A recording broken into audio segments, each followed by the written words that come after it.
पहले अध्याय का 37वां श्लोक। अध्याय फर्स्ट, श्लोक नंबर 37।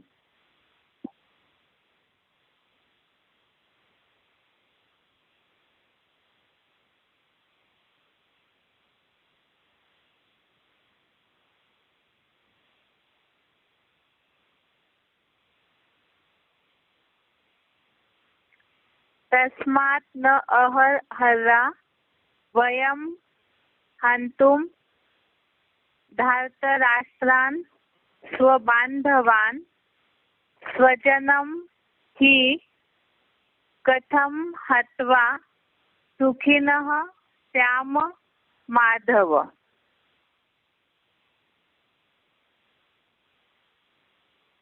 तस्मात् न अहर्हा वयं हन्तुं धार्तराष्ट्रान् स्वबान्धवान् स्वजनं हि कथं हत्वा सुखिनः स्याम माधव।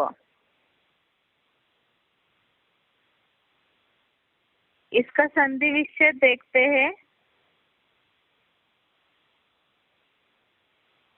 तस्मात् न अहर्हा वयं हन्तुं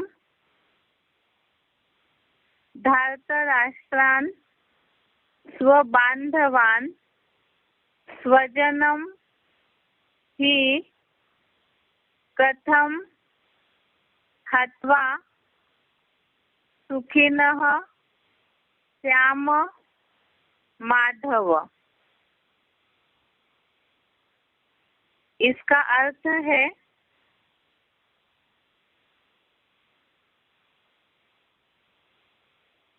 तस्मात् अर्थात अतः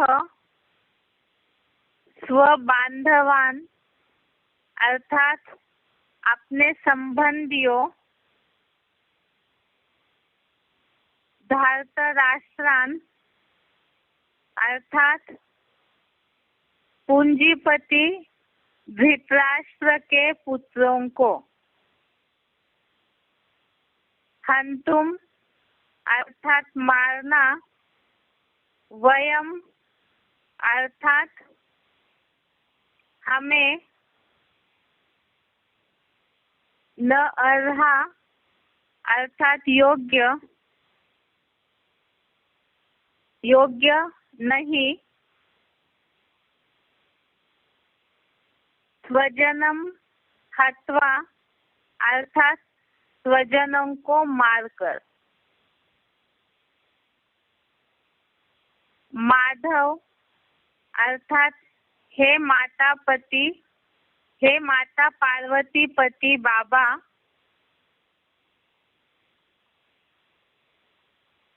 कथम अर्थात कैसे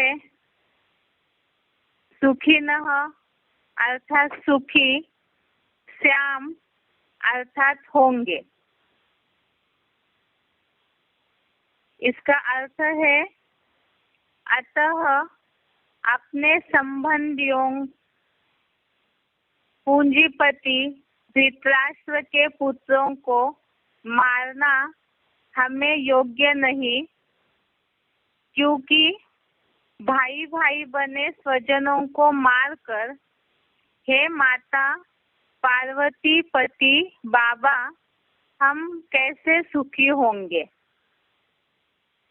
अतः अपने संबंधियों पूंजीपति धृतराष्ट्रों के पुत्रों को मारना हमें योग्य नहीं, क्योंकि भाई भाई बने स्वजनों को मारकर हे माता पार्वती पति बाबा हम कैसे सुखी होंगे।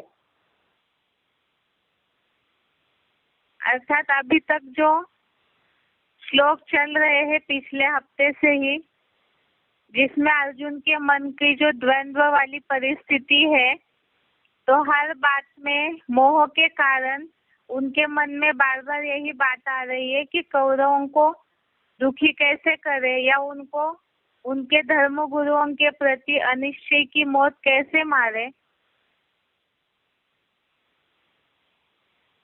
तो इसीलिए ही ये सारी बातें मन में बार बार आ रही है।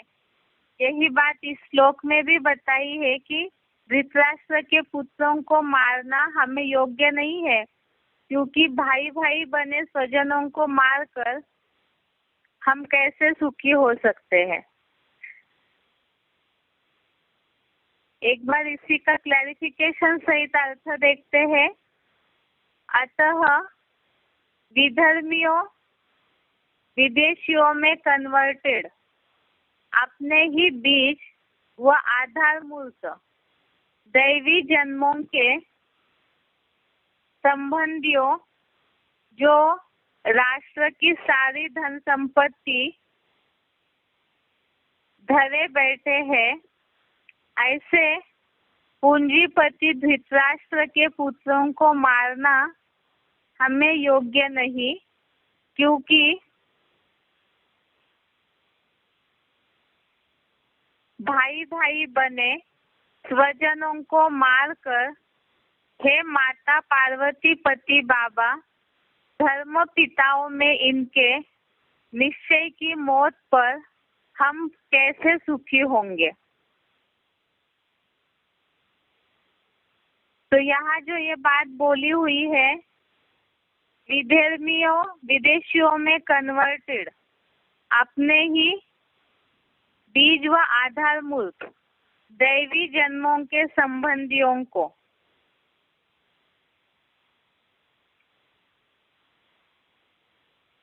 विधर्मियों विदेशियों में कन्वर्टेड अपने ही बीज व आधारभूत दैवी जन्मों के संबंधियों जो राष्ट्र की सारी धन संपत्ति धरे बैठे हैं। यहाँ पर जो बीज और आधारभूत दैवी जन्मों के संबंधियों अर्थात यहाँ जो कौरव संप्रदाय बोला हुआ है, तो कल्पवृक्ष के हिसाब से जो भी सूर्यवंश चंद्रवंश को छोड़ करके लेफ्टिस्ट और राइटिस्ट साइड के विदेशी विधर्मी है, तो जिनके लिए बोला है कि बाप को जानते तो है लेकिन उनके बताए हुए रास्ते पर चलते नहीं, न मानते हैं, तो ऐसे जो विधर्मी और विदेशी में कन्वर्टेड है बीज व आधारभूत दैवी जन्मों के संबंधी, अर्थात है तो ब्राह्मण परिवार के भांति ही है, तो सब शिव बाबा के बच्चे, लेकिन अपने संस्कारों के कारण वो विदेशी विधर्मों में कन्वर्ट हो गए। तो इस हिसाब से यहाँ बोला है अपने ही बीज व आधारभूत दैवी जन्मों के संबंधियों जो राष्ट्र की सारी धन संपत्ति धरे बैठे हैं, ऐसे पूंजीपति धृतराष्ट्र के पुत्रों को मारना हमें योग्य नहीं है, क्योंकि भाई भाई बने स्वजनों को मारकर हे माता पार्वती पति बाबा धर्म पिताओं में इनके निश्चय की मौत पर हम कैसे सुखी होंगे। अर्थात ये जो धृतराष्ट्र के लिए फिर से यहाँ परिभाषा आई है कि जो राष्ट्र की सारी धन संपत्ति धरे बैठे हैं, ऐसे पूंजीपति धृतराष्ट्र के पुत्रों को मारना हमें योग्य नहीं है। जो ऊपर बताया कि वो संबंधी है दैवी जन्मों के, तो इसीलिए ऐसे स्वजनों को मार करके हम कैसे सुखी होंगे। तो ऊपर के श्लोकों में भी यही बात आई है कि उनको मारने से हमें पाप लगेगा, और भी कई ऐसे आया है कि उनके लिए पृथ्वी का या त्रिलोक का राज्य लेकर के भी हम उन्हें मारना नहीं चाहते हैं, ऐसे हमें कोई भी सुख नहीं चाहिए। तो यही सारी बातें पिछले सारे श्लोकों में आई है, और इस श्लोक में भी यही बात है कि उनको मार करके हम कैसे सुखी हो सकते हैं। तो पुरुषार्थी जीवन में यही बात आती है कि जब मन में बहुत सारी उलझने रहती है या सगे संबंधियों को ठेस पहुंचाने की बात आती है, चाहे वो ब्राह्मण परिवार में हो चाहे लौकिक सगे संबंधी हो, तो उस समय में जहाँ श्रीमत को फॉलो करने की बात आती है तो बुद्धि में यही आता है कि ऐसा सुख लेकर के हमें क्या करना है। वास्तव में यहाँ स्वार्थी बनने की भी बात नहीं है। यहाँ बात है कि कोई भी अधर्म के रास्ते पर चल रहे हैं, असत्य के रास्ते पर चल रहे हैं, तो उनको उस बात का, सत्य के रास्ते का एहसास दिलाना जरूरी है। तो इसीलिए ही यहाँ ये श्लोक में भी अर्जुन के मन की ही उलझन है। एक बार इस श्लोक का उच्चारण सुनते हैं।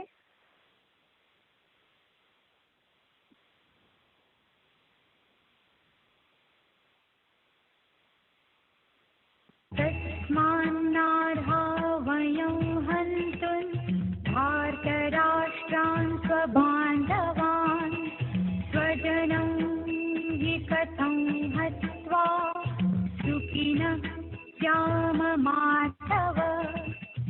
अतः विधर्मियों विदेशियों में कन्वर्टेड अपने ही बीज या जड़मूट दैवी जन्मों के संबंधियों जो अभी कलियंत में राष्ट्र की सारी धन संपत्ति धर बैठे हैं, ऐसे पूंजीपति धृतराष्ट्रों के पुत्रों कांव कांव करता अबोध कौरवों को मारना हमें योग्य नहीं, क्योंकि भाई भाई बने स्वजनों को मारकर हे माता पार्वती पति बाबा गुरुजनों पर इनके अनिश्चय की मौत में हम कैसे सुखी होंगे।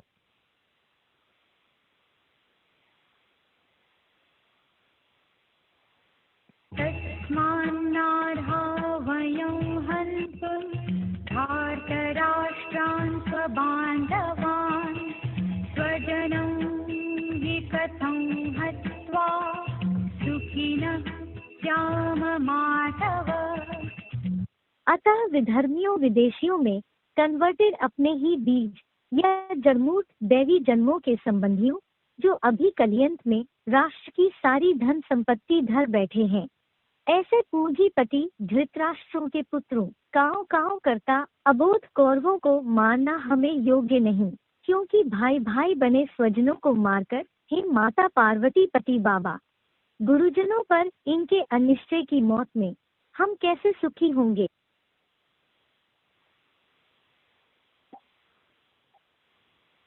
ये आज का श्लोक हो गया।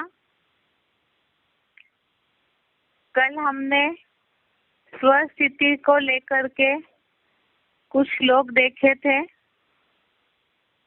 और आत्मिक स्थिति से रिलेटेड श्लोक देखे हैं।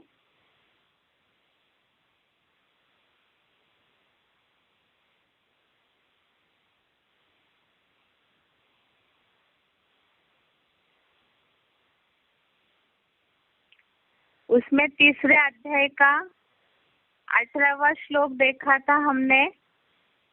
अध्याय 3 श्लोक नंबर 18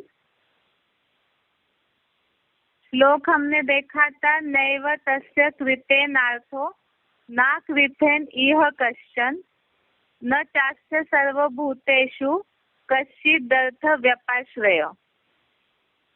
इसमें इस श्लोक का अर्थ पढ़ा था। यहाँ पुरुषोत्तम संगम में उसको करने से, ऐसे ही न करने से कोई प्रयोजन है और न किसी प्राणी पर इस आत्मस्थ ब्राह्मण का कोई दैहिक कार्य निर्भर है। यहाँ पुरुषोत्तम संगम में उसको करने से, ऐसे ही न करने से कोई प्रयोजन है और न किसी प्राणी पर इस आत्मस्थ ब्राह्मण का कोई दैहिक कार्य निर्भर है। अर्थात आत्मिक स्थिति में जो रहते हैं तो उनका किसी प्राणी पर कोई कार्य निर्भर नहीं है और साथ में ही उन आत्मिक स्थिति वाले जो है वो देहभान की पूर्ति में तो लगते नहीं है। इसीलिए जो बताया है कि स्वर्ग में सारे कार्य प्रकृति ही करेगी, वैसे ही सच्चे ब्राह्मण देवों की पालना भी भगवान बाप ही करते और कराते हैं। अर्थात ऐसे जो प्राणी है उनका कोई भी कार्य करने में मतलब वो कोई भी बात से कोई मतलब नहीं रखते हैं, क्योंकि आत्मिक स्थिति में ही, इसके पहले ही हमने श्लोक पढ़ा कि जो आत्मिक स्थिति में संतुष्ट रहते हैं, आत्मा में ही प्रीति वाला है, आत्म तृप्त है, तो उनके लिए और कोई कार्य शेष नहीं रहता है। और इसके बाद हमने कल कुछ श्लोक पढ़े हैं।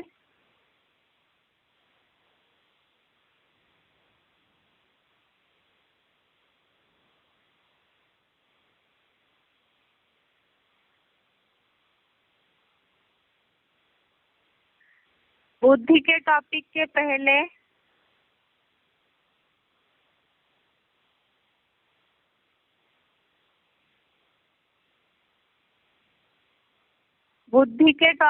पहले अभी जो हमने श्लोक समझा है, तो उससे रिलेटेड एक पॉइंट है।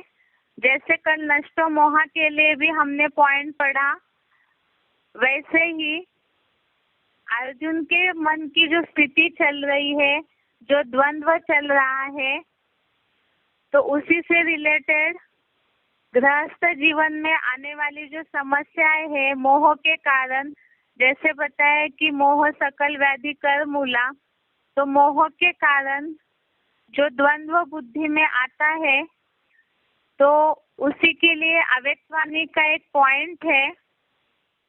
ये पॉइंट है, अव्यक्तवाणी की डेट है 13/4/81, अव्यक्तवाणी की तारीख है 13 अप्रैल 81। पॉइंट है, हर कर्म करते हुए अपनी स्थिति श्रेष्ठ रहे, उसके लिए कौन सा एक शब्द सदा स्मृति में रखो? दृष्टि। अगर कर्म करते दृष्टिपन की स्मृति रहे तो स्थिति श्रेष्ठ बन जाएगी, क्योंकि दृष्टि बनकर चलने से सारा ही बोझ बाप पर पड़ जाता है। आप सदा डबल लाइट बन जाते, डबल लाइट होने के कारण हाई जंप दे सकते हो। अगर गृहस्थी समझते तो दुम्ब लग जाता, सारा बोझ अपने पर आ जाता है, बोझ वाला हाई जंप दे नहीं सकता और ही सांस फूलता रहेगा। दृष्टि समझने से स्थिति सदा ऊंची रहेगी। अर्थात गृहस्थ जीवन में इस तरह की जब समस्याएं आती है, तो उसके लिए बताया कि अपने को गृहस्थी समझते हैं तो सारा बोझ अपने ऊपर आ जाता है। अगर निर्मोही है, कहीं भी अटैचमेंट लगा हुआ नहीं है, तो उससे सदा वह स्थिति ऊंची रहेगी। इसी से रिलेटेड एक सिलेक्टेड पॉइंट है, उसे भी एक बार हम सुनते हैं।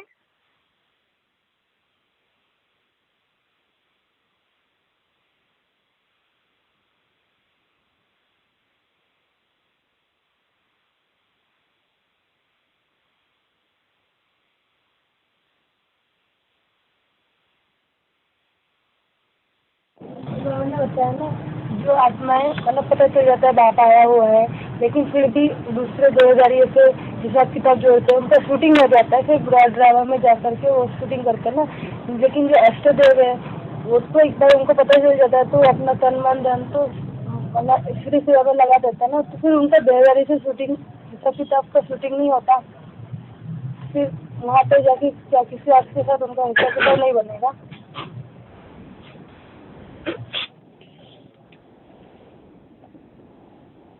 लगाव सबका एक जैसा होता है या अंतर होता है? कोई का 100% लगाव लग गया एक के साथ, किसी के साथ, और कोई का लगाव तो लगा लेकिन बैलेंस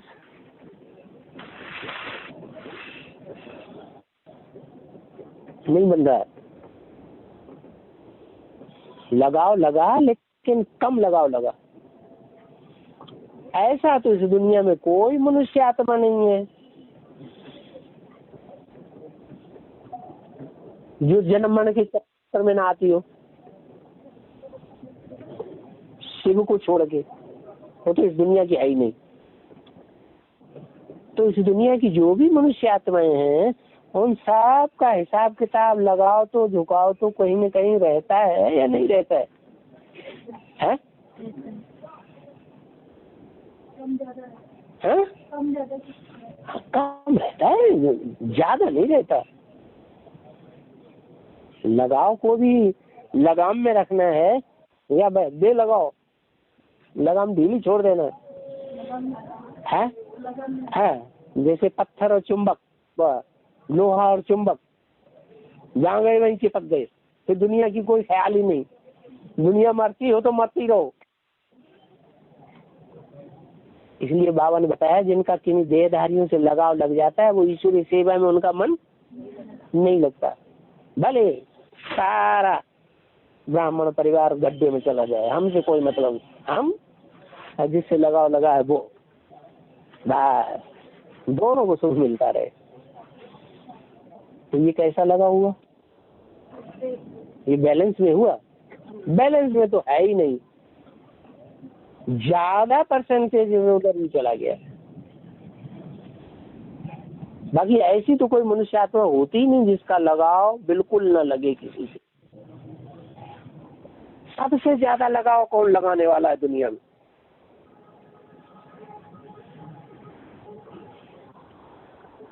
बताओ।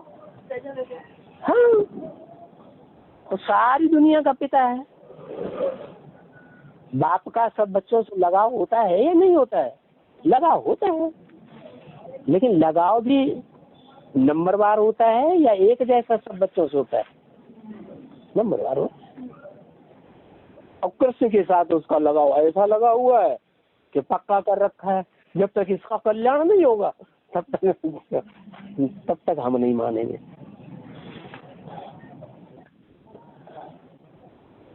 हाँ, बहुत प्यारा बच्चा है, बहुत काम करता है ना।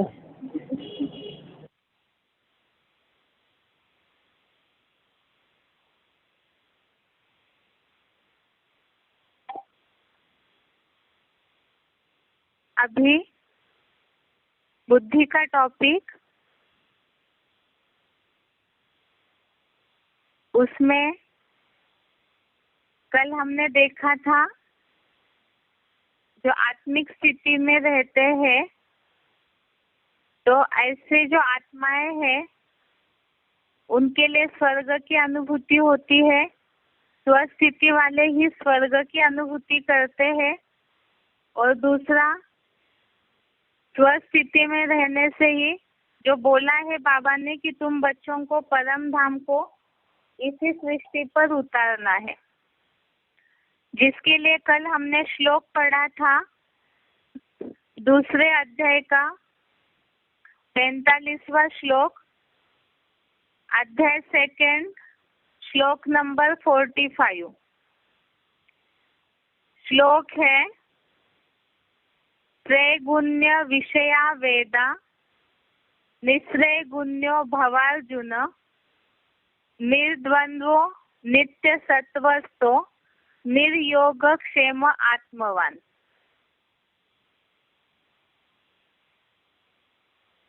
इसका अर्थ है, हे अर्जुन, वेद 3 गुणों के विषय वाले हैं, यानी रजो और तमोगुणी भी है।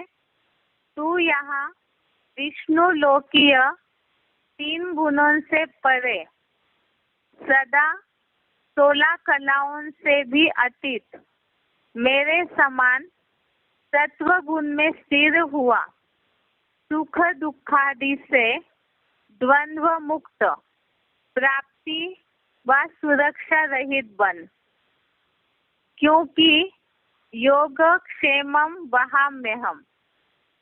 गीता का 9वें अध्याय का 22वां श्लोक। अतः देहभान छोड़ सदा काल आत्म बिंदु की स्थिति वाला बन जा।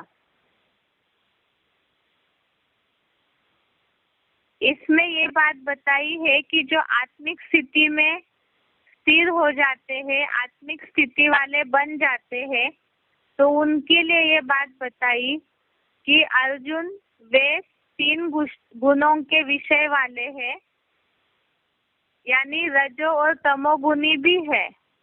तू यहाँ विष्णु लोकीय 3 गुणों से परे सदा सत्व गुण में स्थिर हुआ, 16 कलाओं से भी अतीत मेरे समान सत्व गुण में स्थिर हुआ, सुख दुखादि से द्वंद्व मुक्त प्राप्ति व सुरक्षा रहित बन।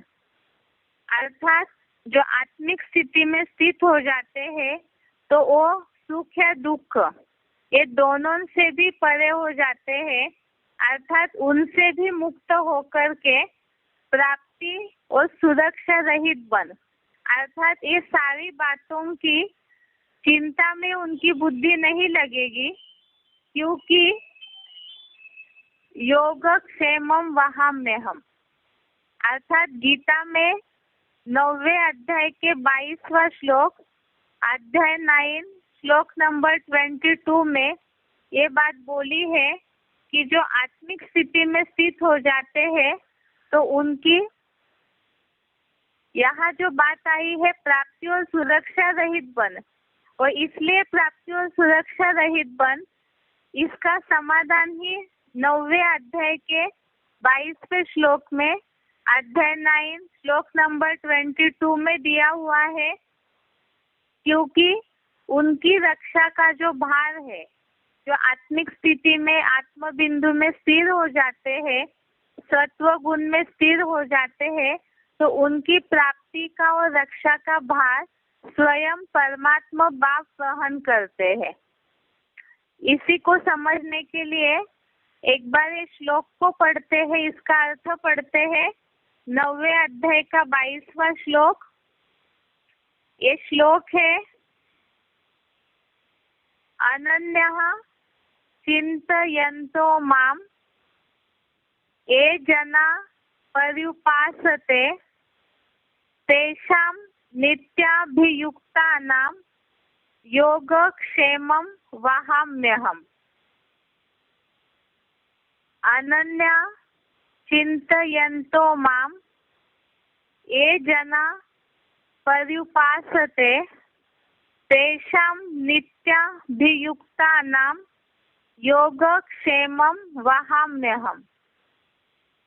अर्थात जो अव्यभिचारी लोग मेरी ज्योति स्वरूप लिंग रूप की प्रवृत्ति में ध्यान मग्न हुए सर्व समर्पित उपासक है, बेहद ड्रामा के नियम प्रमाण उन निरंतर संपूर्ण योगियों के अप्राप्त दुर्लभ वस्तुओं की प्राप्ति और उनकी रक्षा का भार मैं कल्पांत के महाविनाश में वहन करता हूँ। जो अव्यभिचारी लोग मेरी ज्योति स्वरूप लिंग रूप की प्रवृत्ति में ध्यान मग्न हुए सर्व समर्पित उपासक है, बेहद ड्रामा के नियम प्रमाण उन निरंतर संपूर्ण योगियों के अप्राप्त दुर्लभ वस्तुओं की प्राप्ति और उनकी रक्षा का भार मैं कल्प के अंत के महाविनाश में वहन करता हूँ। इसके लिए मुरली का पॉइंट दिया है, मुरली तारीख है 16/10/77, मुरली डेट है 16 अक्टूबर 77। बाबा की सर्विस में लग जाने से तुम कब अकाल दुकाल आदि में भी भूख नहीं मरेंगे। तो यही बात बताई कि जो सत्व गुण में स्थिर हो जाते हैं वो सुख दुखादि द्वंद्व से मुक्त प्राप्ति और सुरक्षा रहित बन। इसलिए प्राप्ति और सुरक्षा रहित बन अर्थात उस द्वंद्व से मुक्त होने के लिए इसलिए बोला है क्योंकि ऐसे योगियों का रक्षा का भार स्वयं परमात्मा बाप वहन करते हैं। इसके लिए एक सिलेक्टेड पॉइंट है, उसे सुनते हैं। सिलेक्टेड पॉइंट अध्याय 2 का श्लोक नंबर 45 का ही सिलेक्टेड पॉइंट है। सेकेंड अध्याय का श्लोक नंबर 45 का ही सिलेक्टेड पॉइंट है।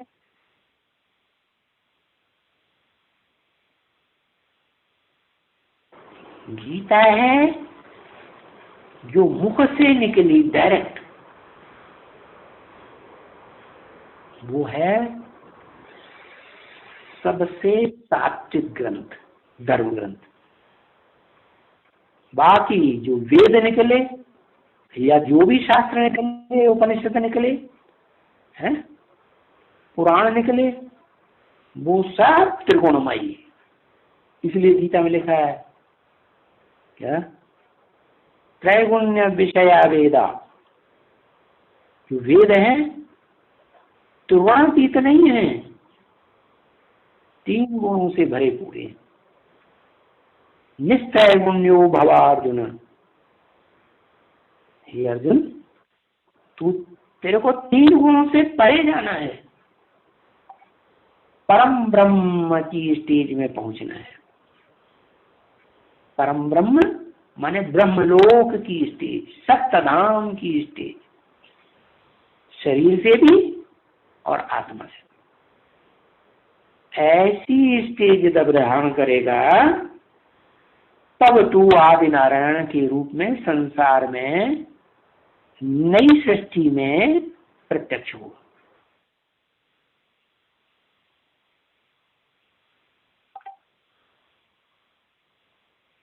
इसके आगे का सिलेक्टेड पॉइंट है 496 नंबर। सिलेक्टेड पॉइंट का नंबर है 496। तुम ये जानते हो कि हम आत्मा ही ये ज्ञान धारण करती है?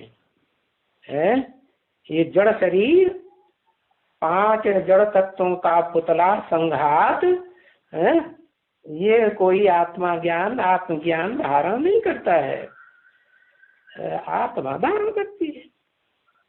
तब बाबा कहते हैं बच्चों अपन को आत्मा समझो।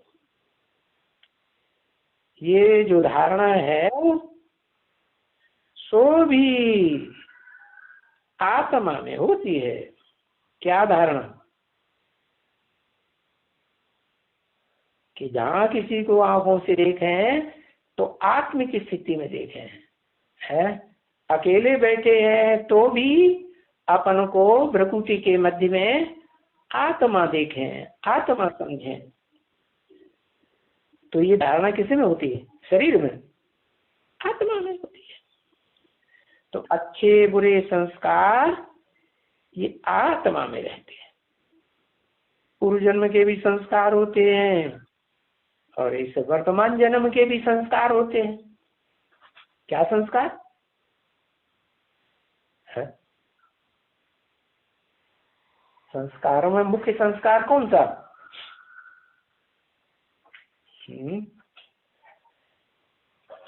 अभी बताया ना, आत्म की स्थिति में रहने का संस्कार, देहधारी या देहनाद।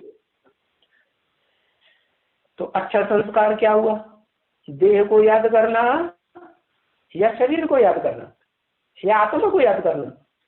हाँ, आत्मा को याद करना अच्छा संस्कार, और देह को याद करना खराब। अपनी देह को भी याद करना नहीं, और जिनसे संबंध जुड़ा इंद्रियों का उनको भी याद करना ठीक नहीं।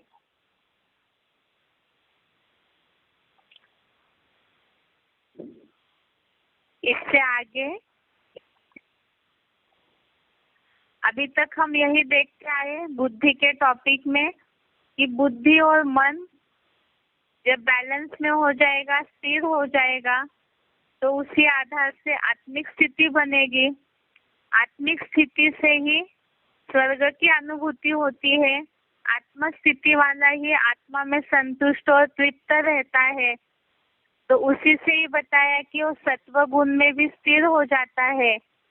परम धाम को भी आत्मिक स्थिति के आधार से ही सृष्टि पर उतारते हैं, ऐसे ही आत्मिक स्थिति के आधार से ही जितना इस प्रैक्टिस को बढ़ाते जाएंगे तो उसके लिए बताया है कि विनाश के समय का, महाविनाश के समय का जो महान भय है उससे भी रक्षा हो जाती है।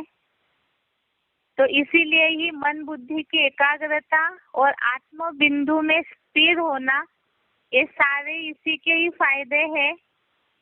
इसी के लिए ही श्लोक है आगे दूसरे अध्याय का 40वां श्लोक, अध्याय 2, श्लोक नंबर 40।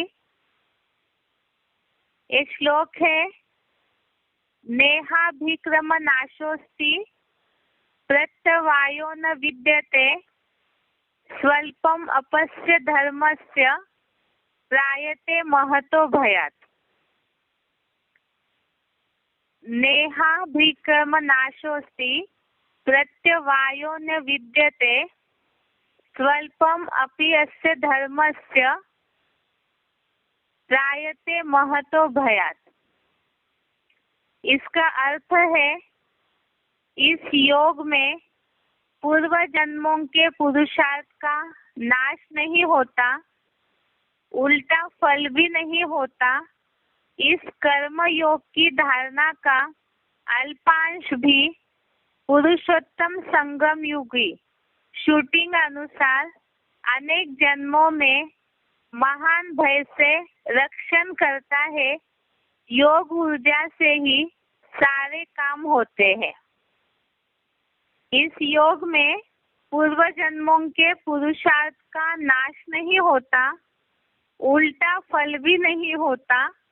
इस कर्म योग की धारणा का अल्पांश भी पुरुषोत्तम संगम युगी शूटिंग अनुसार अनेक जन्मों में महान भय से रक्षण करता है।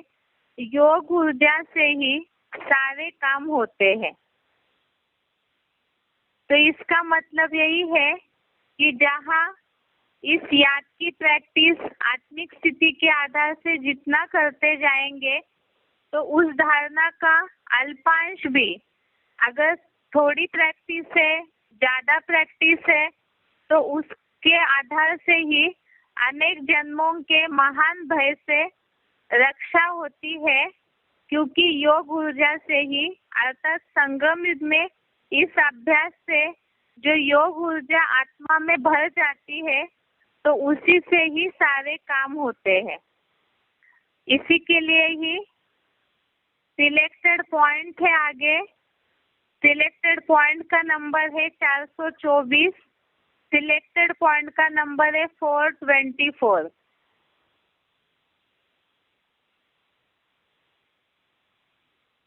जो जो मनुष्यों की बताई हुई बातें हैं हम उनका आचरण, हाँ ये जरूर है। बाप कहते कुछ भी करो, क्या एलोपैथी करो, तुम होम्योपैथी करो, तुम आयुर्वेद करो, तुम ये क्या नाम प्राकृतिक चिकित्सा करो, लेकिन मेरे को याद करते रहो। क्या पकड़ लगा दी? क्या प्रकार, क्या प्रैक्टिस करो, कुछ भी करो, लेकिन बीच बीच में मेरे को ले दिया। गीता में लिखा एक घड़ी आधी में पुण्य, तुलसी संगत साधती हर कोटि अपराध। अरे सत्य का संग जितना थोड़े से थोड़ा कर सको उतना अच्छा है। स्वल्पम अप्यस्य धर्मस्य त्रायते महतो भया। ये तो गीता में भी लिखा हुआ है ना। इस धर्म का जो बाप ये धर्म स्थापन करते हैं, इसका थोड़ा भी अभ्यास करेंगे तो वो दुनिया में जो आने वाला बड़ा भयंकर भय है उससे तुम्हारी रक्षा कर देगा।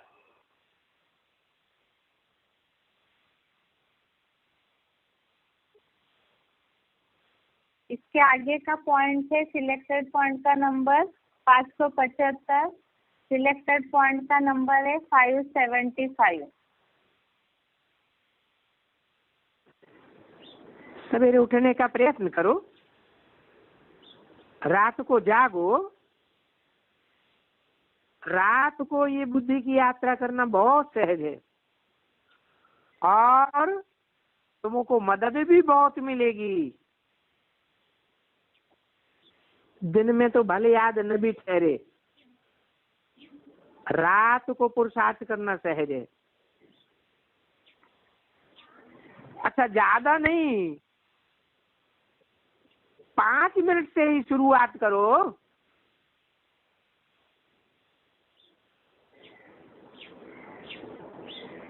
किस बात की शुरुआत? अपनी आत्मा को याद करने की। आत्मा ज्योति बिंदु याद आवेगी तो परम पिता परमात्मा भी सहज सहज याद आवेगा। ये स्वधर्म में टिकने की बात है। स्व माने आत्मा, धर्म माने धारण। आत्मिक स्थिति की धारणा में तुम 5 मिनट से भी शुरुआत करेंगे तो भी तुमको बहुत फायदा होगा।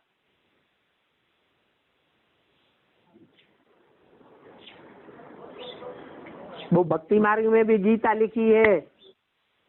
जब लिखी गई थी गीता तो द्वापर युग सतो प्रधान था या तमो प्रधान था? सतो प्रधानता में सच्ची बात लिखी गई होगी या झूठी बात लिखी गई होगी? वहां भी आया है स्वल्पम मत्यस्य धर्मस्य त्रायते महतो भया। महान भय से ये आत्मिक स्थिति के धर्म में टिकना महान भय से रक्षा कर देता है। ऐसा भी समय आवेगा चारों तरफ भय के बादल मंडरा रहे होंगे, उससे तुम्हें थोड़ी सी भी याद होगी, आत्मिक स्थिति की थोड़ी सी भी प्रैक्टिस होगी तो तुम उस भय से बच जाएंगे। इसके आगे का पॉइंट है 1096। सिलेक्टेड पॉइंट का नंबर है 1096। जैसे भक्ति मार्ग में तांत्रिकों के द्वारा, औलियों के द्वारा मैली विद्याएं की जाती हैं और भूत प्रेत विद्या के द्वारा लोगों को प्रभावित किया जाता है, ऐसे ही वो ब्राह्मण भी तांत्रिकों का आधार लेकर के, मैली विद्या का आधार लेकर के भूत प्रेतों को तुम बच्चों में प्रवेश कराते भी हैं और वो भूत प्रेत आत्माएं आकर बताती भी हैं। सारा एडवांस ज्ञान उनको है। फिर उनसे पूछा जाता है तुम काहे के लिए ऐसा काम करते हो, क्यों इस आत्मा के पीछे पड़े हो कि इसको हम ले ही जाएंगे, इसका शरीर छुड़वा के मानेंगे, ऐसा गंदा काम क्यों करते हो? ऐसे हम भी ड्रामा के बंधन में बंधे हुए, हम कुछ नहीं कर सकते। हमारा बॉस, हमारा दादा जैसे चलाएगा वैसे हमको चलना है। तो उनके भी सूक्ष्म वतन में ग्रुप बने हुए हैं। क्या? इस्लामियों का ग्रुप अलग, चंद्रवंशियों का ग्रुप अलग, बौद्धियों का ग्रुप अलग। जो जिस ग्रुप की आत्मा होगी वो एडवांस के बच्चों में उन्हीं ग्रुप में प्रवेश करेगी, दूसरों में प्रवेश नहीं कर सकती। सूर्यवंशियों में तो प्रवेश करने का सवाल पैदा ही नहीं होता। क्यों? क्योंकि सूर्यवंशी बच्चे स्टार की याद में रहते हैं, स्टार की याद में रहने का अभ्यास करते हैं। सूक्ष्म शरीर ज्यादा पावरफुल या स्टार ज्यादा पावरफुल? स्टार ज्यादा पावरफुल है। इसलिए जो स्टार की याद में रहेंगे, प्रकृति के मध्य में स्टार याद करने के पक्के अनुभवी बनेंगे, उनमें इविल सोल कभी प्रवेश कर ही नहीं सकते। जिनमें भूत प्रेत प्रवेश करता हो, आत्मिक स्टेज में रह करके उनकी आंखों में आंखें डाल करके देखो, वो 10 से नीचे आंख कर लेंगे। संगठित होकर के बैठ जाओ। क्या कहीं भी भूत प्रेत आत्माओं का ज्यादा आक्रमण होता हो तो क्या करो, संगठित होकर के बैठ जाओ और संगठन की याद में रह करके ऐसा पावरफुल वातावरण बनाओ, आत्मिक स्थिति का वातावरण, जो लगे कि परम धाम धरती पर आ गया। तो वो आत्माएं टिक नहीं सकेंगी। क्या वो कमजोर आत्माएं हैं।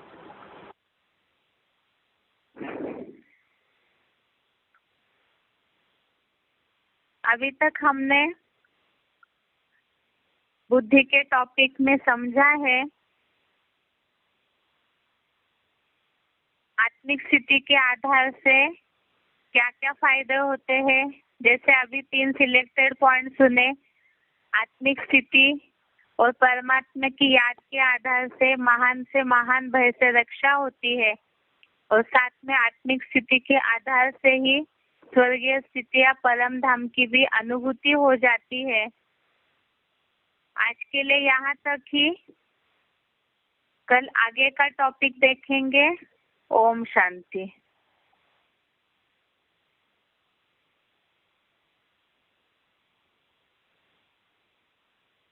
This session is no longer being recorded.